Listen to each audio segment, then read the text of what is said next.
नमस्कार दोस्तों, biology with Sandeep Tandon YouTube education platform में आप सभी का हार्दिक स्वागत है।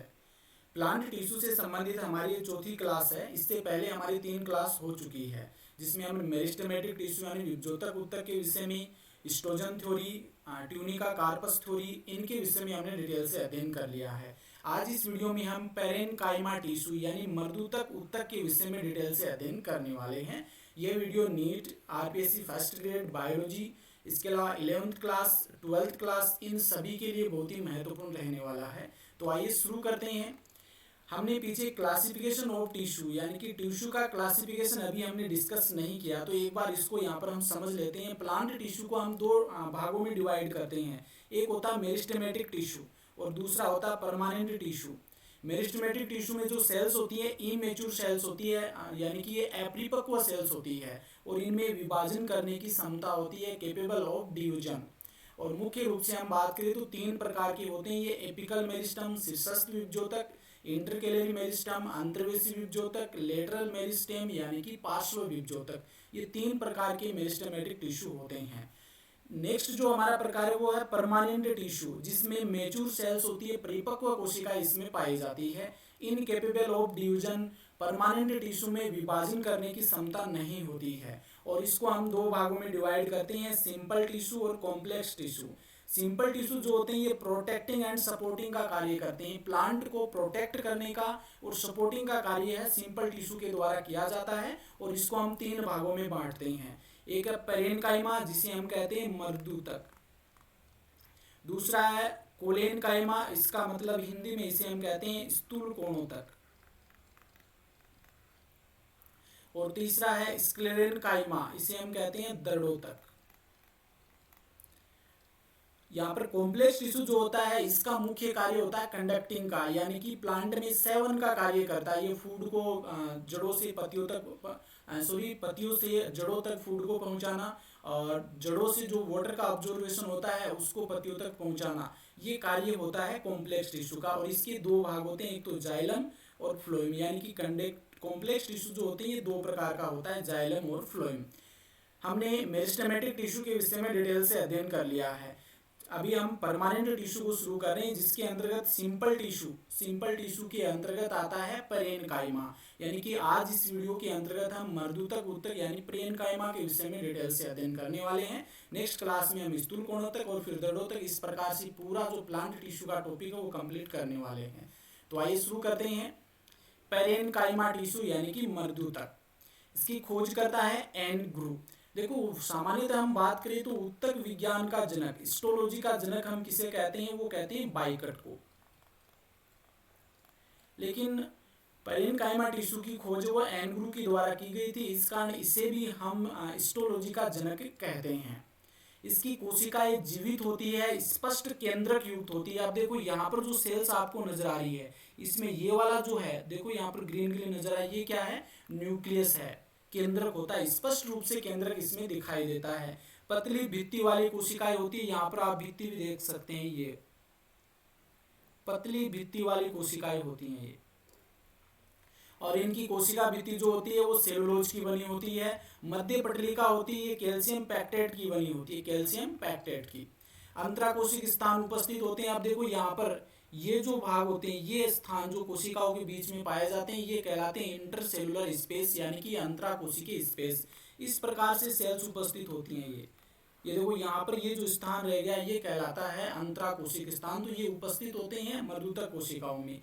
कोशिका द्रव्य में रिक्तिका उपस्थित होती है। अब देखो यहाँ पर ये वाली जो होती है रिक्तिका, बड़ी रिक्तिका इसमें पाई जाती है, ये होती है रिक्तिका।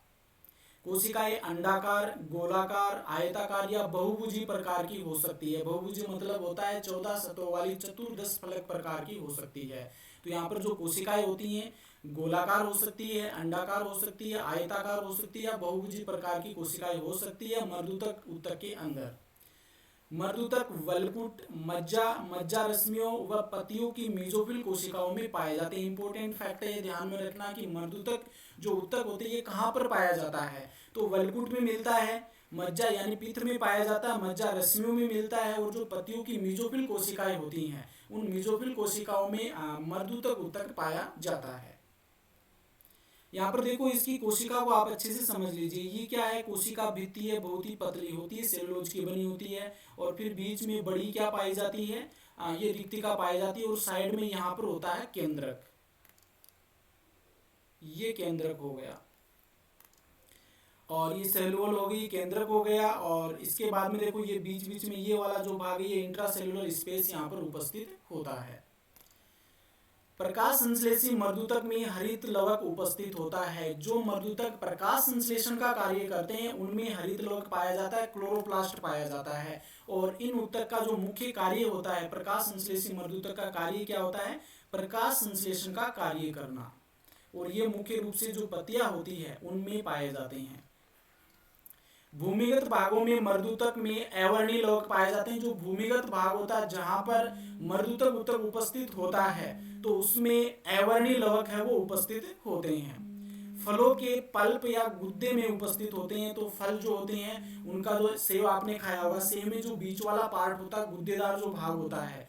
आम भी देखा होगा आपने, आम भी खाया होगा, आम के बीच में जो गुद्देदार भाग होता है वो गुद्देदार भाग किसका बना होता है, मर्दूतक उत्तक का बना होता है।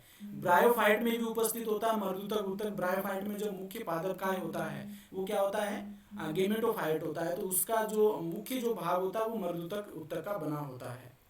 सभी उत्तकों का पूर्वगामी, यानी कि जितने भी उत्तक होते हैं, प्लांट टिश्यू होते हैं, उन सभी का पूर्वगामी होता है मर्दूतक उत्तक। अर्थात सभी कोशिकाओं के उत्तक मर्दूतक से विकसित होते हैं। जितने भी उत्तक हैं आगे, जाइलम, फ्लोएम, ये सभी किससे बने होते हैं, मर्दूतक उत्तक से बने होते हैं। मुख्य कार्य क्या है इनके, भोज्य पदार्थों, स्टार्च, प्रोटीन, तेल व वसा का संचय करना। इंपॉर्टेंट है, ये कार्य भी ध्यान में रखने हैं।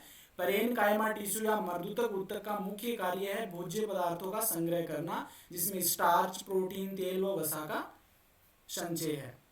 पुनः विभाजित होकर कागेदा व अंतरसेवनी एदा का निर्माण करते हैं। तो कई बार क्या होता है, मर्दूतक कोशिकाएं जो होती हैं इनमें दोबारा से विभाजन करने की क्षमता आ जाती है और दोबारा से विभाजन करके काग एदा, कोरक कैम्बियम का निर्माण करती हैं और एक इंट्राफेसिकुलर कैम्बियम का निर्माण करती हैं। ये भी क्या है, एक प्रकार की विभजोतक उत्तक ही होते हैं। इनका निर्माण किससे होता है, मर्दूतक उत्तक से होता है, कोरक कैम्बियम और इंट्राफेसिकुलर कैम्बियम। घाव भरने में सहायक होती है। कई बार हम देखते हैं पेड़ पौधे पर चोट वगैरह मारते हैं कुल्हाड़ी वगैरह से, तो वहाँ पर छोटा सा क्या हो जाता है, घाव सा बन जाता है। धीरे धीरे कुछ दिन बाद हम देखते हैं तो वो घाव वहाँ से भर जाता है। तो ये घाव भरने का कार्य भी किसके द्वारा होता है, मर्दूतक उत्तक के द्वारा होता है, मर्दूतक कोशिकाओं के द्वारा होता है। अपस्थानिक मूलों का निर्माण है वो मर्दूतक उत्तक से होता है। देखो इसमें बरगद हो गया, पीपल हो गया, इसके अलावा हम देखते हैं जो हमारा बाजरा होता है, इसमें भी साइडों से क्या होता है, रूट निकलती है। तो बरगद में आपने देखा होगा साइडों में रूट निकल करके नीचे जमीन में चली जाती है। तो उन रूट्स को हम क्या कहते हैं, अपस्थानिक जड़ कहते हैं। उन अपस्थानिक जड़ों का निर्माण भी किससे होता है, मर्दूतक उत्तक से होता है। जाइलम व फ्लोएम की मर्दूतक जल व भोजन का घोल के रूप में चालन करते हैं। तो जाइलम और फ्लोएम में भी क्या होता है, मर्दूतक टिश्यू पाए जाते हैं और इनमें जो मर्दूतक टिश्यू होते हैं ये क्या करते हैं, जल और भोजन का घोल के रूप में आगे सेवन करते हैं, आगे पहुंचाने का कार्य करते हैं। तो ये मुख्य कार्य हो गए मर्दूतक उत्तक के। नेक्स्ट हम बात करते हैं types of parenchyma tissue. Parenchyma tissue यानी मर्दूतक उत्तक होता है, ये कितने प्रकार का होता है। तो इसमें पहला प्रकार है हरित मर्दूतक और इसे हम कहते हैं क्लोरेनकाइमा या हरित मर्दूतक। तो इस प्रकार की जो मर्दूतक होते हैं इनमें हरित लवक पाया जाता है, क्लोरोप्लास्ट उपस्थित होता है और इस कारण से हरित मर्दूतक का रंग भी कैसा होता है, हरा रंग होता है। पौधों के हरे भागों जैसे पर्ण में पाए जाते हैं। पौधे के जितने भी हरे भाग हैं उन सभी में क्लोरेनकाइमा या हरित मर्दूतक पाया जाता है और उनका रंग भी कैसा होता है, हरा होता है। और हरा रंग होने का कारण मुख्य क्या है कि उनमें क्लोरोप्लास्ट या हरित लवक उपस्थित होता है। यहाँ पर इसकी संरचना भी आप देख सकते हैं, क्लोरेनकाइमा जिसमें आपको ग्रीन ग्रीन यहाँ पर नजर आ रहा है। अब देखो ये वाला जो यहाँ पर ग्रीन ग्रीन नजर आ रहा है ये क्या है, ये हरित लवक है, ये है क्लोरोफिल या हरित लवक। तो जिन मर्दूतक उत्तक के अंदर हरित लवक पाया जाता है वे सभी क्या कहलाते हैं, हरित मर्दूतक कहलाते हैं। और ये जितने भी पौधे के हरे भाग होते हैं जैसे कि पर्ण हो गया और जब नवोद्भिद तना होता है तो उसमें भी उसका रंग भी कैसा होता है, हरा होता है। तो उसमें कौन सा टिश्यू होगा, उसमें हरित मर्दूतक होगा। और इसका मुख्य कार्य होता है प्रकाश संश्लेषण का कार्य करना, यानी कि फोटोसिंथेसिस की क्रिया करते हैं ये, और भोजन का निर्माण है वो इन हरित मर्दूतक के द्वारा किया जाता है। वायुतक यानी कि अरेनकाइमा, अंतराकोशिकीय स्थान बड़े बड़े पाए जाते हैं, यानी कई बार क्या होता है जो पेरेनकाइमा टिश्यू होते हैं, इनकी जो सेल्स होती हैं इनके बीच बीच में क्या होता है बहुत सारे इस प्रकार के स्थान है ये बन जाते हैं, बड़े बड़े स्थान होते हैं, और इनमें वायु कोष्ठ बन जाते हैं, वायु भर जाती है, इस कारण वायु कोष्ठ बन जाते हैं, इनमें वायु भरी रहती है। और ये मुख्य रूप से हम बात करें तो ये क्या करते हैं जलीय पादपों को तैरने में सहायता करते हैं, यानी कि जो पेरेनकाइमा टिश्यू होती है इनमें जो सेल्स पाई जाती है उनके मध्य अंतराकोशिकीय स्पेस बड़े बड़े हो जाते हैं, और उनमें बड़े बड़े होने के कारण वायु कोष्ठ बन जाते हैं, इनमें वायु भरी रहती है, और ये क्या करते हैं जलीय पादपों में तैरने में सहायता प्रदान करते हैं वायु तक। इनकी स्ट्रक्चर भी आप यहाँ पे देख सकते हैं। नेक्स्ट है ताराकाय मर्दूतक। ताराकाय मर्दूतक ये तारे के आकार के होते हैं, पर्णवृंत में पाए जाते हैं, तो इसका एग्जाम्पल भी आप यहाँ पर देख सकते हैं, केले का जो पर्णवृंत होता है उसमें ये ताराकाय मर्दूतक पाए जाते हैं, और ये पादप को क्या करते हैं दृढ़ता प्रदान करते हैं। नेक्स्ट प्रकार है दीर्घ मर्दूतक प्रोजेनकाइमा। दीर्घ मर्दूतक या प्रोजेनकाइमा, कोशिकाएं लंबी व नुकीले सिरों वाली होती है। देखो यहाँ पर आप देख सकते हैं इस प्रकार की सेल होती है, ये लंबी होती है और सिरे कैसे होती है नुकीले सिरे होते हैं।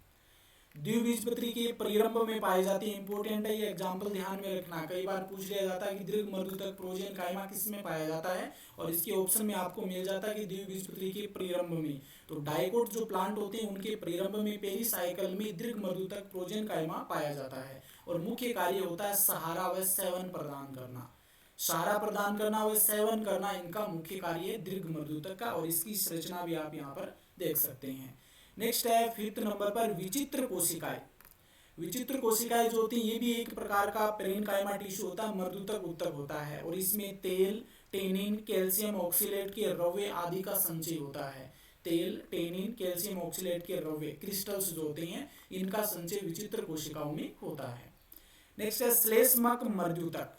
तो इसमें जो रिक्तिकाएं होती हैं बहुत ही बड़ी बड़ी होती है, और इन रिक्तिकाओं में क्या होता है श्लेष्मा उपस्थित होता है, इसी कारण इसे श्लेष्मक मर्दूतक भी कहते हैं, और इनका मुख्य कार्य होता है जल संचय करना, जल का स्टोर करना, जल का संचय करना। और ये जो श्लेष्मक मर्दूतक होते हैं किसमें पाए जाते हैं एलो, जो ग्वार पाठा होता है, एलो या ग्वार पाठा में पाए जाते हैं। नागफनी जो होती है, केक्टस है, इन सभी में क्या पाया जाता है श्लेष्मक मर्दूतक पाया जाता है। तो ये हो गया आपके मर्दूतक टिश्यू के प्रकार।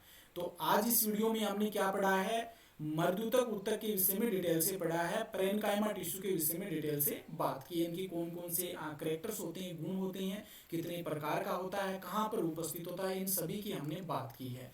तो एक बार यहाँ पर हम इसके जो टाइप्स हैं दोबारा से यहाँ पर देख लेते हैं। टाइप्स ऑफ पेरेनकाइमा, पहला पेरेनकाइमा सिंपल होता है, इसमें कुछ ज़्यादा सेम टू सेम मिलता है। दूसरा होता है क्लोरेनकाइमा जिसमें क्लोरोफिल उपस्थित होता है। एरेनकाइमा जो होता है इसमें बड़े बड़े एयर स्पेस पाए जाते हैं, एयर कैविटीज बन जाती है, और ये क्या करते हैं जलीय पादपों में तैरने में सहायता प्रदान करते हैं। प्रोजेनकाइमा इसमें जो कोशिकाएं होती हैं ये सिरों पर नुकीली होती है, लंबी होती है, और ये क्या करती है पादप को सेवन और दृढ़ता सहारा प्रदान करती है। मीजोफिल पेरेनकाइमा ये पत्तियों में पाया जाता है, और इनमें क्लोरोप्लास्ट जो होता है ये उपस्थित होता है। ये दो प्रकार की यहाँ पर देख सकते हैं, पेलिसेड पेरेनकाइमा और स्पंजी पेरेनकाइमा। और फिर यहाँ पर आता है जाइलम पेरेनकाइमा। ये जाइलम देखो आगे हम बात करेंगे जब जटिल उत्तक पढ़ेंगे, तो जटिल उत्तक है उसमें एक टाइप होता है जैसे जाइलम पेरेनकाइमा और एक फ्लोएम पेरेनकाइमा। तो जाइलम पेरेनकाइमा हो गया ये इस प्रकार का होता है, और फ्लोएम पेरेनकाइमा है वो भी यहाँ पर स्ट्रक्चर नहीं दे रखी, वो भी इसी प्रकार से होता है। तो इनके विषय में हम आगे डिटेल से बात करेंगे। आज के लिए इतना ही। वीडियो कैसा लगा है कमेंट करके जरूर बताइए। यदि अच्छा लगा है तो वीडियो को लाइक कीजिए, अधिक से अधिक शेयर कीजिए, और चैनल को यदि आपने अभी तक सब्सक्राइब नहीं किया है तो सब्सक्राइब जरूर कर लीजिए।